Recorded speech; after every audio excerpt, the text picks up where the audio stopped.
오늘 아가서 5장 9절에서 16절 말씀을 통해서 우리 은혜 나눌 하나님 말씀 제목은 내 사랑하는 예수입니다.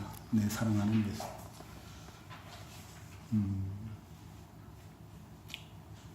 10절에 보면 내 사랑하는 자는 희고도 빌고 많은 사람 가운데 뛰어나구나. 내 사랑하는 자. 역사적으로는 솔로몬을 가리키지만 구속사적으로는 바로 예수 그리스도를 가리킵니다. 예수 그리스도. 내가 사랑하는 예수 그리스도.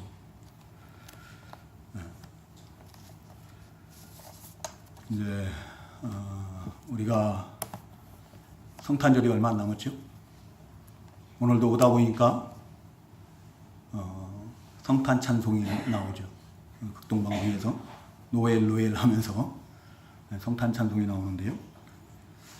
우리가 이 성탄의 의미를 좀 바로 알고 그럴 때 또 성탄의 기쁨이 더 충만하게 되고 또 하나님께도 온전한 영광을 돌려드릴 수 있을 줄로 믿습니다. 우리가 이제 성탄절이 25일 12월 마지막 주일입니다. 앞으로 4주가 남았는데요. 그 기간에 우리가 증거받는 말씀들을 통해서 우리 예수 그리스도를 좀 더 깊이 알아가는 시간이 되었으면 좋겠어요. 그래서 우리 주님을 아는 그 지식으로 충만해가지고 그 성탄절의 참 의미를 알고 성탄절을 더욱더 의미 있는 하나님께 온전히 영광 돌리는 그런 성탄으로 우리가 좀 맞이했으면 좋겠습니다. 요한복음 5장 39절의 그 하반절에 보면은 우리 예수님께서는 이 성경이 곧 내게 대하여 증언한 것이니라 라고 이렇게 말씀하십니다. 그리고 바로 뒤에 요한복음 5장 46절에서도 모세가 나에 대해서 기록하였다라고 이렇게 말씀하셔요. 이처럼 성경은 예수님에 대한 간접적인 증거라고 말씀을 드릴 수가 있습니다. 오늘 이 본문이 기록된 이 아가서는 우리 성도님들도 잘 아는 것처럼 그 솔로몬 왕과 그 술람미 여인과의 그 아름다운 그 사랑을 노래로 표현한 그런 글입니다. 구속사적으로 말하면은 바로 신랑 되시는 예수 그리스도와 그리스도의 신부인 교회, 곧 우리 성도들과의 그 영적 연합을 교훈하는 그런 내용의 말씀입니다. 오늘 이 본문 5장 9절에서 그 16절까지의 말씀은 그 술람미 여인이 그 자신의 그 신랑인 솔로몬 왕의 그 뛰어남에 대해서 노래하는 그런 내용인데요. 저는 이 본문을 읽으면서 예수님의 그 뛰어나심, 또 우리 주님의 그 위대하심이 생각이 났어요. 저는 이 글을 읽으면서 어떤 성경 구절이 생각이 났는가 하면 요한계시록 1장 13절에서 16절에 보면은 요한 사도가 반모섬에서 성령의 감동으로 예수님의 형상을 발견을 하죠. 그 예수님의 형상을 발견했는데 그 말씀들이 생각이 나고, 또 다니엘서 7장 9절에서 10절에 보면은 다니엘이 바벨론에 포로로 잡혀갔을 때 거기서 성령의 감동으로 바로 오실 그리스도, 그 영광스러운 모습을 바라보게 됩니다. 그 육신의 모습으로 오신 모습이 보이는 게 아니라 예수님 본체를 보는 거예요. 그런 모습을 보게 되는데, 저는 이제 그 모습들이 좀 생각이 나고 그래서 이 말씀도 결국에는 예수 그리스도를 생각나게 하는, 예수 그리스도를 교훈하는 그런 말씀이 아닌가 이렇게 생각을 해서 이 말씀을 가지고 함께 은혜를 나누려고 합니다. 우리 성도님들도 한번 집에 가셔서 다니엘서 7장 9절에서 10절, 또 요한계시록 1장 그 13절에서 16절을 찾아서 한번 읽어보시기 바랍니다. 그리고 그 말씀들이 예수님을 어떻게 증거를 하고 있는가를 우리가 알았으면 좋겠어요.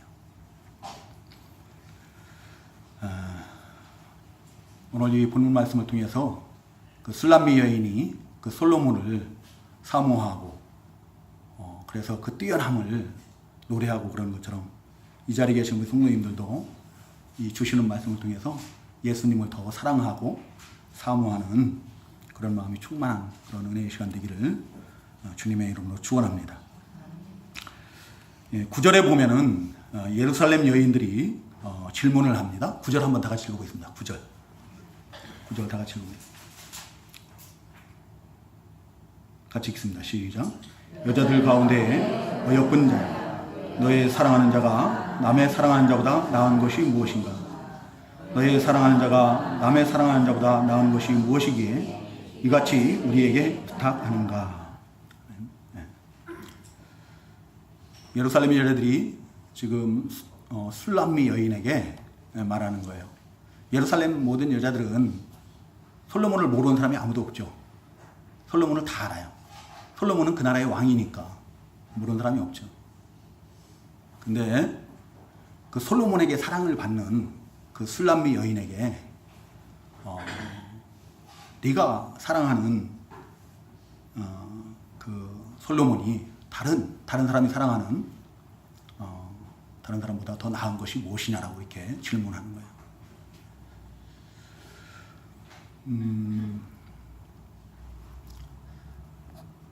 이 말은 오늘날 그 세상이 그리스도의 신부인 교회에 묻는 질문이에요.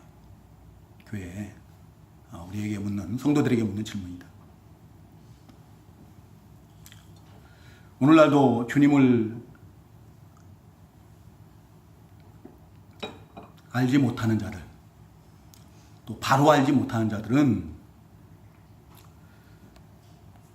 예수님이 자신들이 섬기는 신보다 더 나은 게 무엇이냐라고 물어봐요.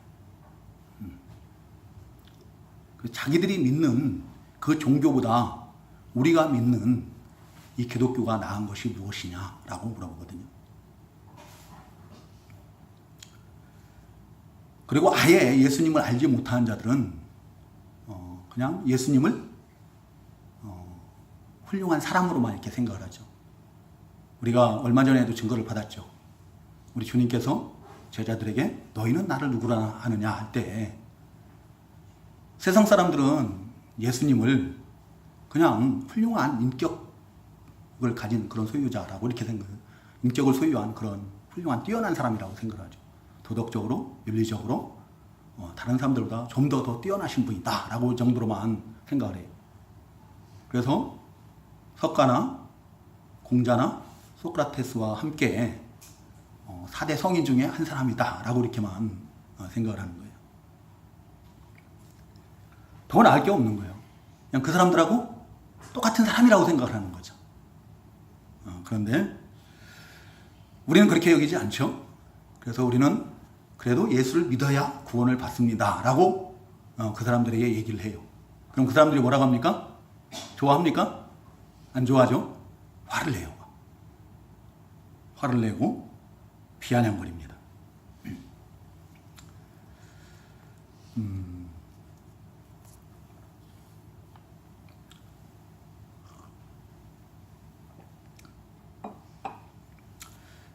그 사람들이 우리를 갖다가 비아냥거리는 것은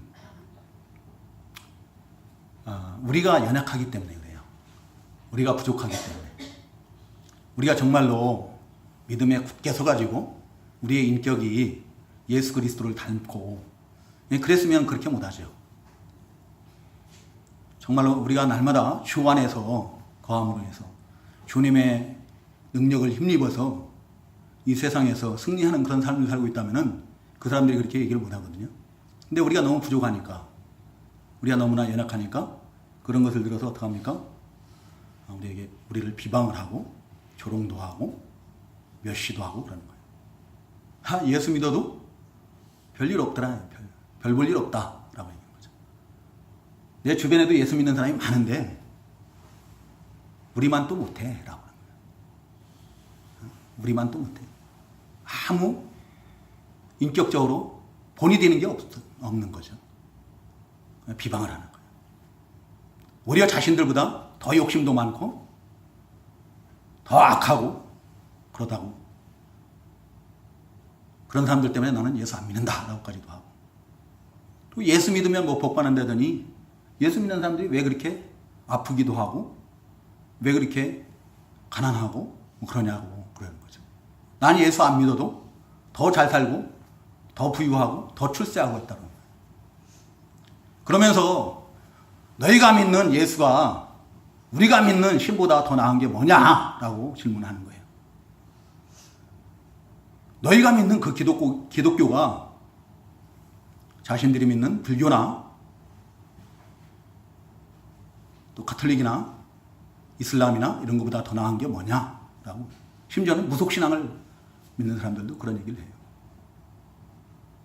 하다못해 무속신앙을 믿는 사람들은 용한 점쟁이한테 가면 어떻게 해요? 이번에 시험에 떨어질지 붙을지 그런 것도 알려줘 그래. 근데 기독교에 가면 그런 거 안 알려줘. 예? 우리 성도님들 저한테 그런 거 물어보나만 합니다. 저는 전혀 몰라요. 전 점쟁이가 아니에요. 그러면서 오히려 그 용한 점쟁이가 더 낫다라고 하는 거죠. 그게 나. 네가 사랑하는 자가 남이 사랑하는 자보다 더 나은 게 뭐냐라고 물어보는데 너희가 믿는 예수가 너희가 믿는 기독교가 자신들이 믿는 그 종교보다 더 나은 게 뭐냐 그 신보다 더 나은 게 뭐냐라고 물어볼 때 우리 성도님 뭐라고 대답해야 돼요?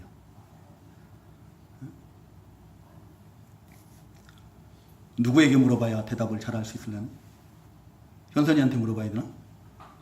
민지한테 물어봐야 되나? 더 나은 게 뭐예요? 신앙생활 제일 오래 하신 분이 누구예요? 갑자기 막 고개들을 막 숙이는 거예요. 눈 안 마주치려고. 그 답은 바로 뒤에 나와 있어요. 그 슬람미 여인은 뭐라고 대답하는가 하면은 내가 사랑하는 자는 희고도 불고 많은 사람 가운데 뛰어나구나. 뛰어나더라. 많은 사람들, 모든 만인들 보다 더 뛰어나신 분이다. 라고 이렇게 뛰어난 자다라고 이렇게 얘기를 하죠. 자기가 사랑하는 자는 희고 붉고 머리는 순금 같고 머리털은 고불고불하고 까마귀같이 검고 눈은 비둘기 같고 또 뺨은 향기로운 꽃밭 같고 입술은 백합화 같고 손은 황옥 같고 몸은 아루색인 상아 청옷을 입힌 듯하고 다리는 순금 받침대가 세운 화반석 기둥 같고 뭐 이렇게 표현을 하고 있어요. 뛰어나지 않은 것이 아무것도 없어요. 머리끝부터 발끝까지 오죽하면 머리털까지도 뛰어나다라고 그러겠어요. 여러분 비둘기 눈이 어때요? 우리 눈이 비둘기 눈 같으면 보기 좋나요? 정말로 이렇게 그림을 예수님이라고 해갖고 이렇게 그려놓은 그림을 봤어요. 머리 꼬불꼬불하고 피부도 검고 비둘기 같은 그런 눈을 그려가지고 그런 그림을 그게 예수님이라고 그려놓은 그림을 봤거든요. 참 볼상사나워요. 이게 예수님이 봐. 이게 설마 그럴 정도로 그래요.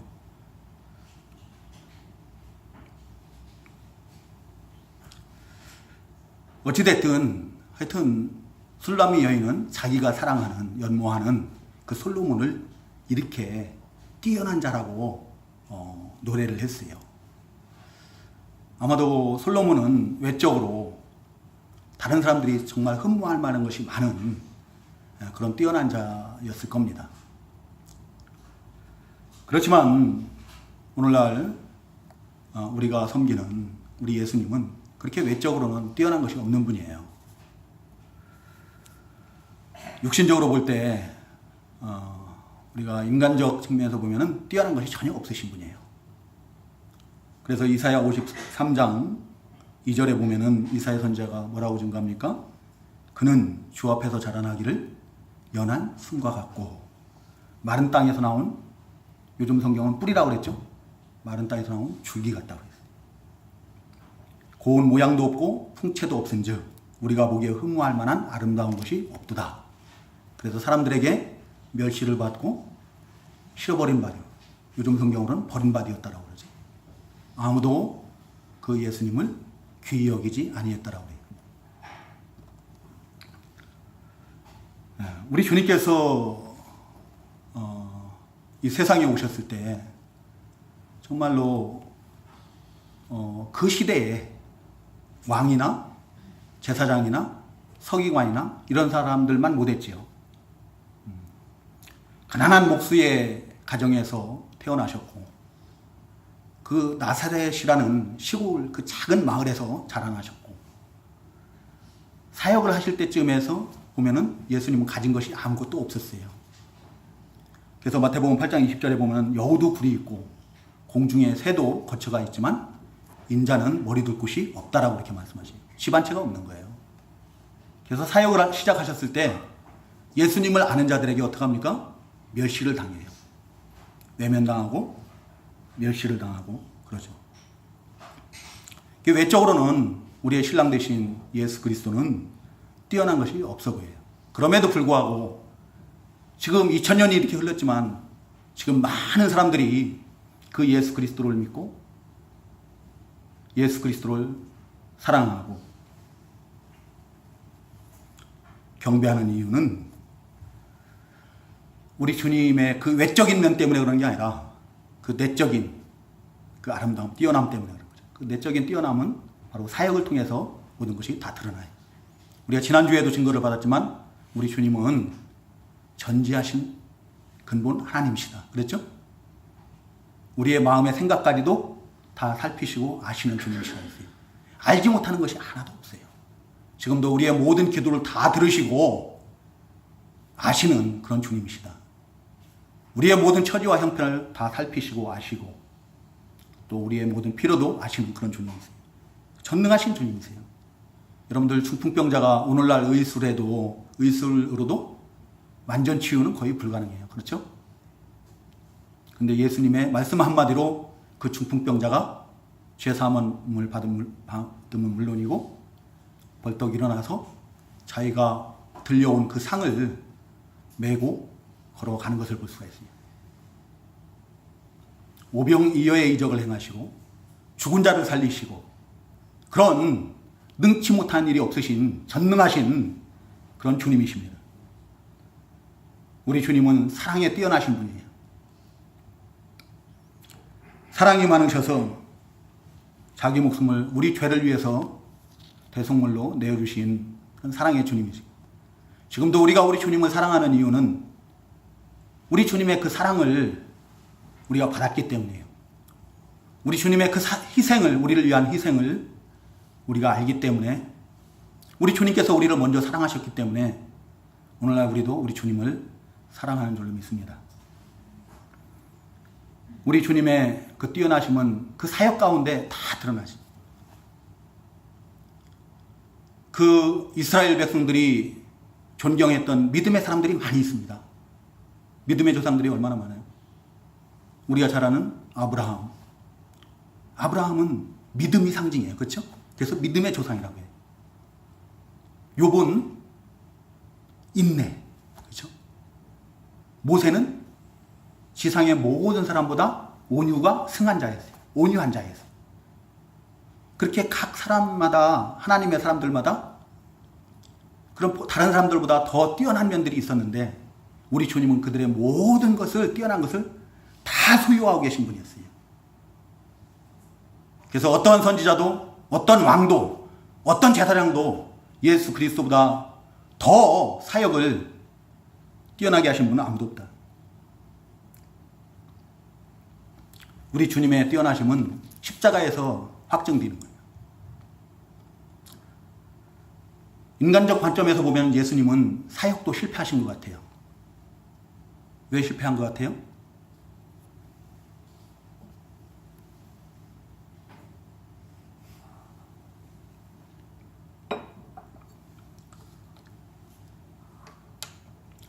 예수님이 그 당시에 많은 사람들이 자신들을 로마 식민지로부터 해방시켜줄 그런 메시아로 생각을 했거든요. 그래서 많은 사람들이 따랐죠. 그 예수님께서 행하시는 그 이적 기사를 보면서 많은 사람들이 따랐고 또 그 불러 모으는 데까지 성공을 하셨어요. 근데 그런 예수님이 어떻게 해요? 오늘날 갑자기 자기들의 기대와는 달리 맥없이 붙잡혀가지고 그 수치스러운 고난의 십자가 죽음을 당하시는 거죠. 사람들이 그러면 거기서 내려와 봐라. 그동안 행했던 많은 이적들이 있으니까 거기서 내려오면은 우리가 너를 그리스도로 믿고 우리가 너를 믿겠다라고 이렇게 그거하죠. 그리스도로 믿겠다라고 하는 거예요. 근데 내려오지도 못하고 그냥 거기서 죽어가는 거예요. 맥없이 죽는 거죠. 인간적 측면에서 볼 때는 실패한 것 같아요. 근데 그런 주님이, 죽으신 주님이 다시 사시는 거예요. 다시 사심으로 그 사망 권세를 깨트리시고 이기신 승리의 주님이 되시는 거죠. 예수님께서 다시 사심으로 예수님의 죽음이 힘이 없어서 능력이 없어서 마지못해서 죽은 것이 아니고 또 자기 죄 때문에 죽은 것이 아니고 자기 백성들의 죄를 대신 담당하기 위한 죽음이라는 것을 확증하십니다.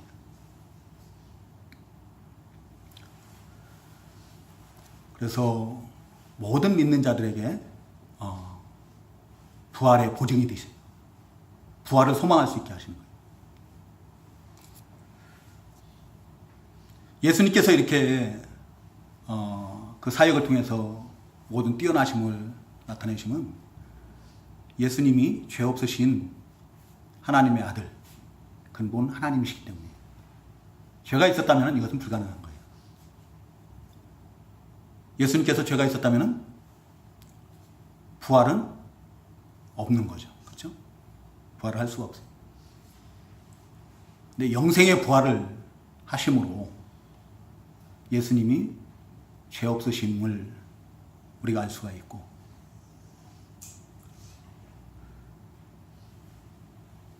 또 예수님이 죄 없으신 하나님의 아들 그리스도임을 우리가 믿을 수 있는 거예요.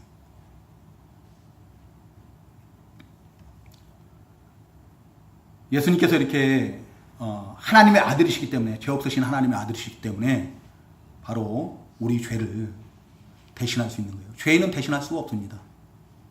석가도 공자도 소크라테스도 우리의 죄를 대신할 수가 없어요. 그 사람들도 그냥 자기 죄로 죽었을 뿐이에요. 죄인이기 때문에 우리 죄를 대신할 수가 없어요. 오직 죄 없으신 하나님의 아들이신 그리스도만이 우리 죄를 대신 담당할 수 있는 것이고 또 우리를 구원하실 수 있는 구주가 되시는 거예요.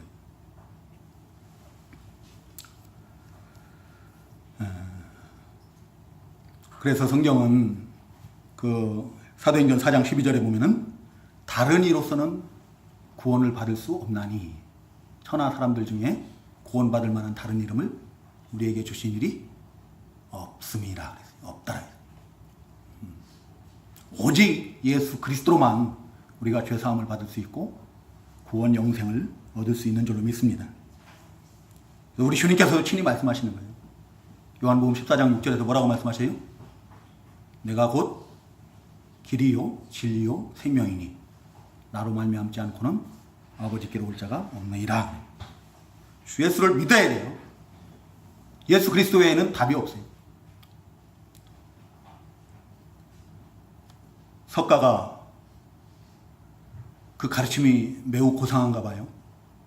아까 우리 전능자 집사님 오시면서 말씀하시는데 절에서 어떤 중이 많은 사람들을 막 음식을 엄청나게 해놓고 한다고 그래요. 초청을 해가지고 많이 베풀고 그러는가 봐요. 근데 아무리 그럴지라도 거기에는 구원이 없는 거예요. 그들이 믿는 석가가 그 가르침이 아무리 고상하고 도덕적으로 윤리적으로 뛰어나다고 할지라도 그것으로는 구원을 못 얻어요. 죄 없으신 예수 그리스도로만 그게 가능한 거예요. 그래서 우리 주님의 뛰어나심은 석가나 공자나 소크라테스나 이런 저희들과는 아무도 견줄 수가 없다. 모든 만민 중에 가장 뛰어나신 분이 바로 우리 주님이신 거예요.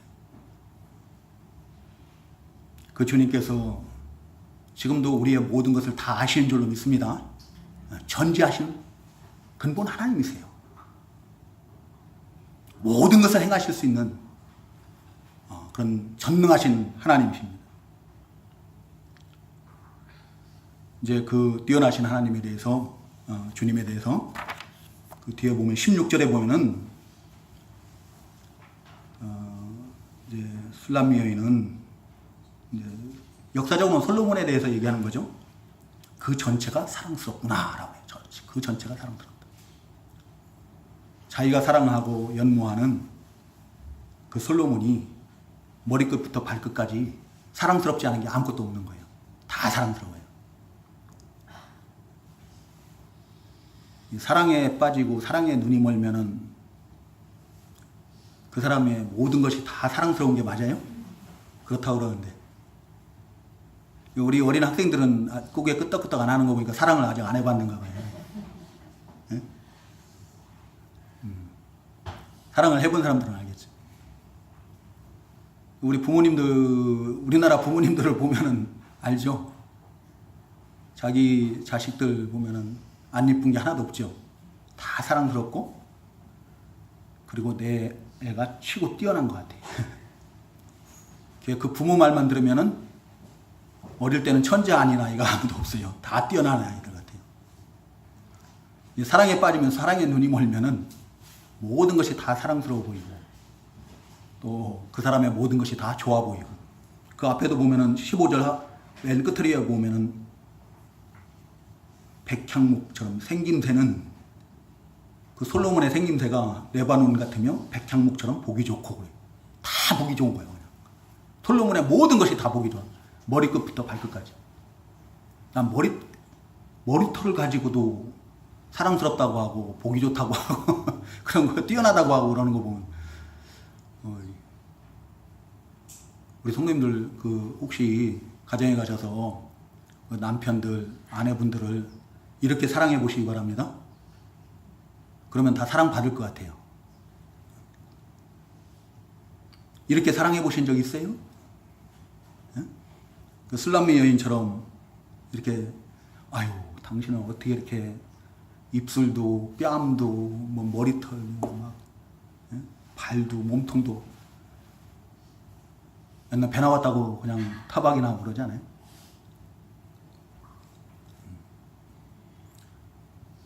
원래 머리털은 이게 그 사람의 영광이라고 했는데 머리 빨리 기른다고 돈도 없는데 머리만 자꾸 빨리 긴다고 뭐 타박하고 그러잖아요.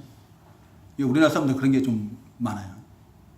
칭찬보다 자꾸 안 좋은 것을 얘기하고 그럴 때가 많죠. 우리 성도님들 집에 가셔서 자녀들이나 내가 사랑하는 자들을 갖다가 한번 이렇게 칭찬을 해보시기 바랍니다. 저도 못하는 건데 한번 해보세요. 그러면 상대방이 정말 좋아하는지 안 좋아하는지. 자식이 아니라 웬수요 그런 소리 하지 마시고 정말 사랑스럽구나 사랑스럽구나 해야 돼요. 모든 것이 다 보기 좋고 모든 것이 다 뛰어나 보이고 그래. 근데 우리가 사랑에 눈이 멀면은 사랑에 빠지면 그런 것 같아요. 술람미 여인처럼 우리가 우리 주님에 대한 그 사랑에 빠지면 어떻게 되겠어요? 주님께 속한 모든 것도 다 사랑스럽게 될 줄로 믿습니다. 주님께 속한 것이 뭐예요? 첫 번째는 주님의 몸된 교회인 거예요. 주님의 몸된 교회인 지체들이 사랑스러워지는 거예요.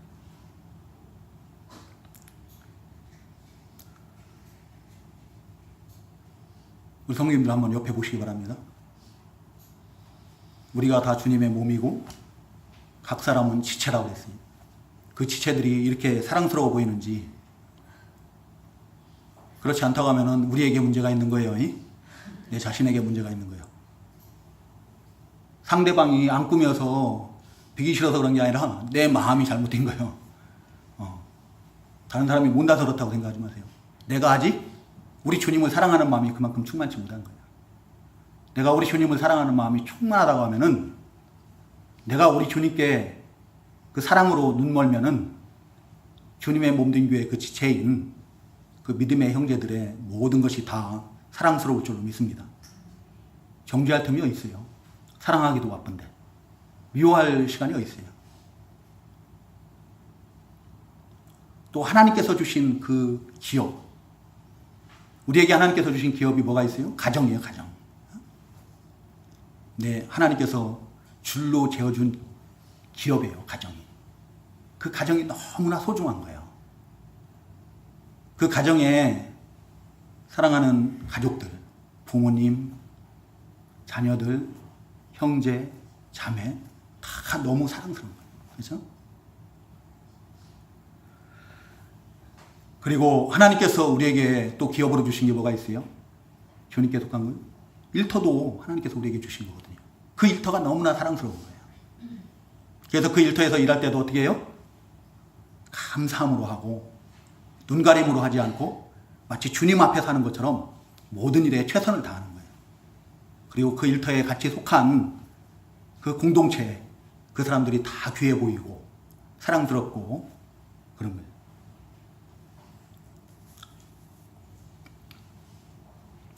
우리 주님을 사랑하는 마음이 충만하게 되면은 여기 16절에 보면은 입은 심히 달콤하니 그랬거든요. 그리고 13절 하반절에도 보면 입술은 백합화 같고 모략의 즙이 뚝뚝 떨어지는구나 그랬어요. 모략의 즙이 뚝뚝 떨어진다는 것은 주님의 입에서 나오는 그 말씀들이, 그 모략은 부패를 방지하는 거거든요. 우리를 그 부패성을 따라 살지 않게 한다는 거예요.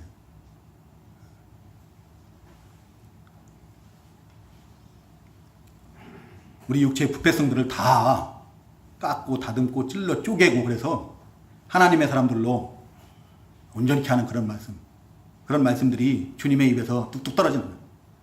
은혜로. 주님의 입에서 나오는 그 모든 말씀들이 너무나 달콤해요. 달고 맛있어요. 그 시편 19편 10절에 보면은 다윗이 뭐라고 고백을 합니까? 하나님의 말씀은 뭐와 같아요? 소이 꿀 것처럼 달고 맛있다고 그러죠. 그렇죠? 그리고 곧 정금보다 더 사모할 것이다. 우리 주님을 사랑하는 마음이 충만하면은요, 하나님의 말씀들이 꿀송이 같이 달고 맛있어요. 은혜가 충만할 때 보면 성경을 얼마나 읽는지 아세요?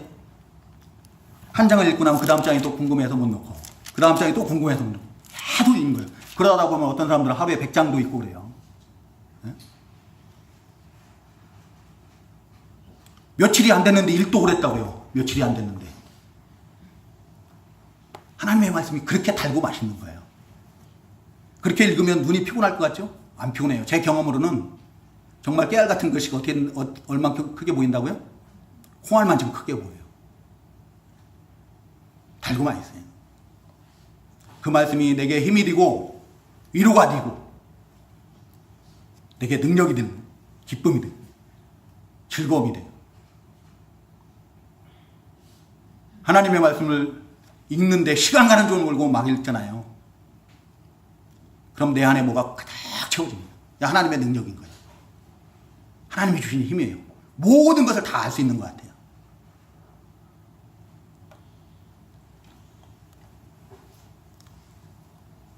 아무 근심도 없고 걱정도 없고 염려도 없고 내 안에 기쁨으로 가득 충만하게 됩니다. 두려움 같은 게 다 사라져요. 근심과 걱정, 염려가 다 사라져요.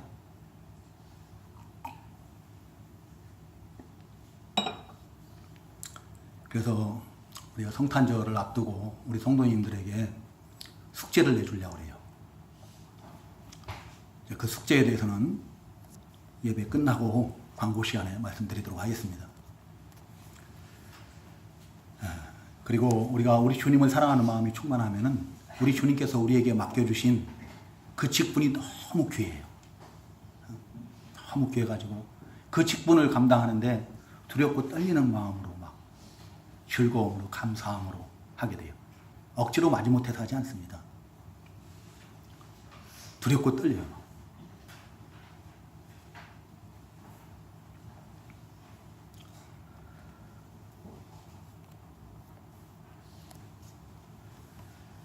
그럴 때 우리가 예수님이 나에게 고배와 같은 존귀한 자가 됩니다. 베드로전서 2장 9절에 보면 베드로 사도가 믿는 자에게는 예수 그리스도가 보배라고 고백을 하거든요.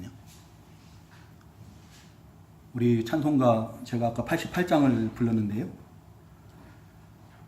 이 예배 끝나고 난 다음에 94장을 부르려고 그래요. 그 94장이 어떤 찬송이에요? 주 예수보다 귀한 것 없네. 그렇죠? 주 예수보다 귀한 것은 없네. 예수님이 보배가 돼요. 그래서 예수님보다 귀한 것이 없어요. 아무것도. 오직 예수. 바울 사도는 빌립보서 3장 7절 9절에 보면은 그 예수 그리스도를 위해서 자기에게 유익하던 모든 것을 다 해로 여긴다고 하고, 예수 그리스도 안에서 가장 고상한 지식이 그 예수 그리스도 안에서 발견되기 위해서 자기에게 유익하던 모든 것들을 다 잃어버리고 또 배설물과 같이 여긴다. 내가 예수 그리스도를 알아가는데, 내가 예수 그리스도와 더 가까워지는데, 예수님께서 나에게 맡겨주신 직분들을 감당하는데 그런 것들이 걸리는 것이 있다면, 해가 된다면 다 버려버리겠다는 거예요. 배설물과 같이 여기겠다는 거예요. 근데 그러지 못하는 것은 지금 내가 우리 주님을 그렇게 사랑하지 못하고 있다는 증거예요. 우리 주님보다 뭘 더 사랑해요? 물질을 더 사랑하고, 직장을 더 사랑하고, 가족을 더 사랑하고, 돈을 더 사랑하고. 그러니까 우리가 가서 복음을 전하면 사람들이 너희가 믿는 예수가 우리가 믿는 신보다 더 나은 것이 뭐냐라고 물어보는 거예요.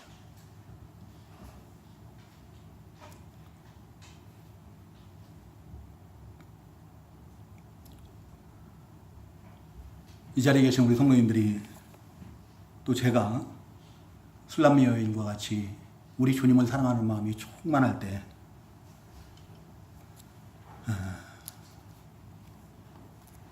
예수 그리스도 외에는 아무것도 보이지 않을 줄로 믿습니다.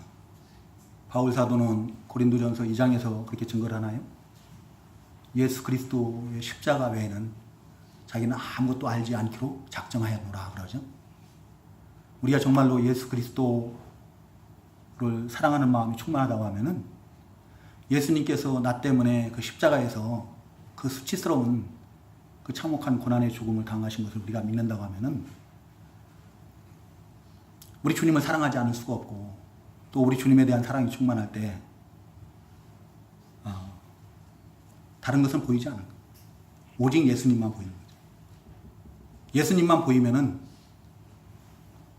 그 어느 것도 우리 앞에 장애물이 될 수 없을 줄로 믿습니다.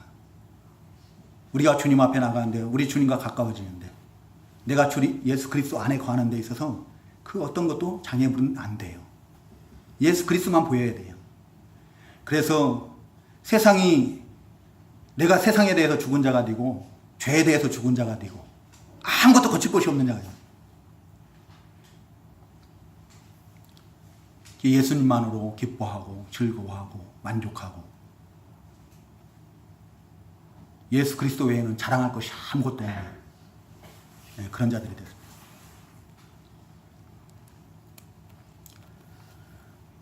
그런 마음을 가지고 우리가 성탄절을 좀 준비를 했으면 좋겠어요. 이제 아까 예배 시간에 잠깐 말씀드렸지만, 숙제를 내주면은 그 숙제에 합당한 그 숙제를 하신 분들은 상을 줄 건데, 나 상 받을 게 뭔가 그런 것만 생각하지 마시고 예수 그리스도를 믿는 믿음이 준비가 돼야 된다는 거예요. 그날 우리 목사님이 우리를 위해서 준비한 선물이 뭘까, 상품이 뭘까, 이런 것들 생각하지 마시고 먼저 우리 주님을 사랑하는 마음이 충분. 그래서 우리 주님께서 이 세상에 오신 그 이유를, 목적을 우리가 다시 한번 생각해보고, 그래서 우리 주님의 그 은혜를 다시 더 깊이 묵상하고 또 충만하고, 그런 마음으로 우리가 좀 성탄절을 맞이했으면 좋겠습니다. 자, 우리 다 같이 기도하겠습니다.